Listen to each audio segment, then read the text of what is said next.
Entitled Karen demands a VIP table at my restaurant, claiming to be a close friend of the owner. So I decided to play along, but what she didn't know was that I am the owner. Last Saturday night, this woman storms into my restaurant with 5 friends, completely bypassing our host stand. She's wearing designer everything and has this entitled smirk that immediately puts me on edge. I need the VIP section, she announces loudly enough for half the dining room to hear. The owner's my college roommate. Tell him Jessica Martinez is here. He always keeps table 7 open for me. I'm standing right there in my server apron, having just finished helping bus tables during our Saturday rush. I've owned this place for 3 years and have never seen this woman in my life. But something about her smugness made me genuinely curious about how far she'd take this lie. Let me check with management, I tell her, suppressing a grin. While she waits, Jessica starts telling her friends how she practically designed the menu and helped me get this place off the ground. Pure fiction, but her friends are eating it up, taking selfies and posting about their VIP treatment. I decide to seat them at table 7, our actual premium table with no listed prices, reserved for celebrity guests and special occasions. The menus I give them are our exclusive tasting collection, featuring items like Wagyu beef, imported lobster, and bottles of wine that cost more than most people's rent. Oh my god, he gave us the good menus, Jessica squeals to her friends. See? I told you we were tight. While serving them, Jessica keeps making increasingly bold claims. She tells everyone how she helped me choose the restaurant's color scheme, how she introduced me to my celebrity clients, and how I always comp her meals because she's basically a business partner. The breaking point came when she snapped her fingers at me and said, "Waiter boy, this champagne isn't expensive enough for my friends. Bring us your most exclusive bottle. You know, the one you saved for me." That's when I brought out our $1,200 Dom Perignon Vintage 2008. Jessica didn't even blink, just waved her hand dismissively and told her friends, "He always brings me the good stuff." Throughout the evening, they ordered like money was no object. Appetizers of Acetra caviar, multiple bottles of premium wine, dry-aged steaks, and desserts paired with rare cognac. Jessica kept live streaming parts of the dinner, bragging to her social media followers about her exclusive access and VIP lifestyle. The most insulting moment came when one of her friends asked what I did besides serving tables. Jessica laughed and said, "Oh honey, people like him never amount to anything. That's why successful people like us need to help them out with good tips." 2.5 hours later, they'd racked up a $4,800 bill. When I approached with the check, Jessica was in the middle of filming another video about how her restaurant was the hottest spot in the city. Her face went completely white when I placed the leather check presenter in front of her. She opened it, looked at the total, then looked again. This has to be wrong," she stammered, her confidence evaporating instantly. "There's no way this is right." Her friends crowded around, their jaws dropping as they saw the itemized list. $200 for champagne,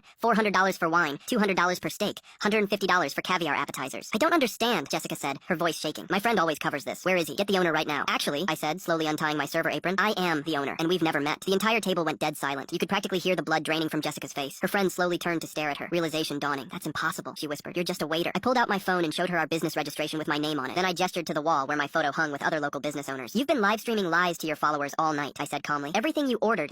Everything you claimed about knowing me was false." Jessica tried every excuse in the book. She claimed mistaken identity, said she thought I was someone else's restaurant, even tried to argue that the prices were unmarked, so they shouldn't count. But the security cameras had captured everything, including her detailed claims about our supposed friendship and business relationship. Her friends had already started distancing themselves, with 2 of them quietly asking for separate checks for their portions. In the end, Jessica maxed out 3 different credit cards and had to call her parents to help cover the remainder. The most satisfying part? Her live stream was still running when I revealed the truth, and her followers got to watch the entire meltdown in real time. She left a 1-star review claiming false advertising, but it was quickly buried under hundreds of 5-star reviews from people who'd seen her videos and supported the restaurant. Sometimes the best lesson in humility comes with a very expensive price tag.